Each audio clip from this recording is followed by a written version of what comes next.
keep in mind that, okay, you have the post-traumatic slavery disease impacting the black male-female relationship, but we've always had that, but we were able to make it work. But in the 70s, we saw from the 70s into the year 2000, 30 years, we saw a skyrocketing in compared to black men, not in compared to everyone else, because the black woman is also a victim of white racism. So I want to make sure I make that clear. Absolutely. I'm only speaking of her condition in comparison to the black man. Yes. Compared to the white woman and the white man, the black woman is still struggling. But compared to the black man, the opportunities that were put in front of black women for education and were significantly better than what it is for black men. And so now you have a mass incarceration campaign that started in the 70s that would send the black man to jail, and then when he come out, have no program in place that would allow him to become a provider for his family, and thusly that responsibility fell on the shoulders of the black woman.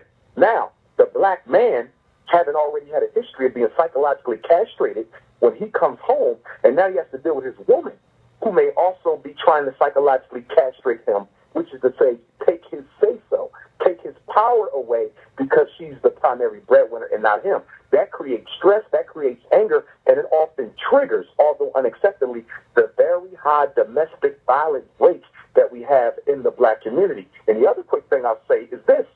The black woman, and I've had this said to me by several sisters, because she's not the fault of this. White supremacy is the fault of this.